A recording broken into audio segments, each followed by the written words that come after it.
And today, I have preached in Kenya, big meeting. At Kasaranti, they call it, their stadium. Listen, it was a prayer for the whole nation. And everybody gathered from all over the nation sometime this year. And people had pressured me to prophesy about the nation. Because whatever is happening currently in the nation, years ago, God helped us to give birth to it. And fathers of the nation had come to bother me to prophesy. Prophesy judgment. And they put in my mouth what to prophesy. I had to slow them down. And I told them, I will only proclaim what God has proclaimed. And one of the nights I stood up and I told them not to be quick in judgment as to who will be president in their next election. But I heard the Lord say they should be patient and give God between that time and end of December. January will open a new page for Kenya with new players. This year is going to shut out those who should not belong. And I told them, death will move through the land. It will take some by force. The remnant that is left by January, including some of their key leaders. I came in from Kenya. And I went to release the last batch on Sunday of those who will go around the whole nation praying, preparing for their elections. And I told them, mark it. God is going to give us signs. Because some people are walking their last phase. And this morning I heard the announcement that Raila Odinga died.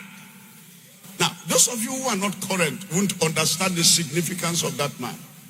Like Abiola, he was the man who fought hard to be president all his life. His only ambition was to be president. His father was vice president at independence. He wanted to surpass his father. He wanted to wear the shoes of his father. And years ago I prophesied that he will never be a president until the day he dies. Oh, there was war in heaven. That same year when I prophesied that, God said, as a sign, his firstborn will go that year. The tapes are there. His firstborn left a few months later. It got to his ears and he said, go tell that prophet, those foolish Nigerian false prophets. That is Nigeria for you. They are always prognosing when they cannot save their own nation. He said, go and tell him that the day I become president, if he knows he is bold, let him enter this country. Because I was told I will be arrested. The man I said would be president, whom I wasn't close to, I've never been close to him. I spoke out of the madness of my spirit.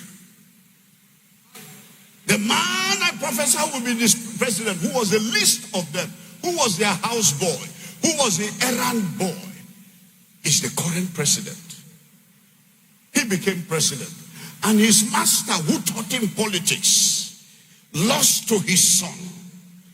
There is a handover mantle. The season we're entering is a season of the handing over of mantles, both generationally and the restoring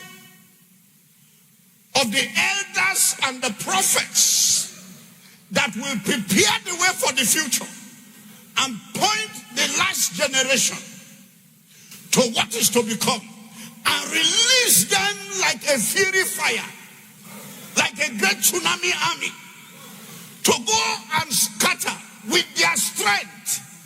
Because they are weak, they borrowed their strength to the young and said, let me teach you what I didn't finish. And go out there, you will fear nothing. Whatever stands in your way, cut it off. For the Lord has gone to stand upon the mountain before you. You will go, you will drive through a troop, and the gates of hell shall not prevail. There shall be noise all over the nations as has never been heard. There are people in this church that are going to turn around nations, and nations will call their name. Today, I release you to come forth now.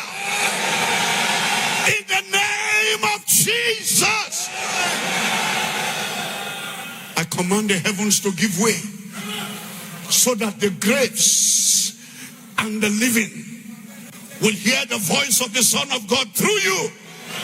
I call forth the mystery, the mystery of the Messiah in the name of Jesus to set your bones on fire in the name of Jesus.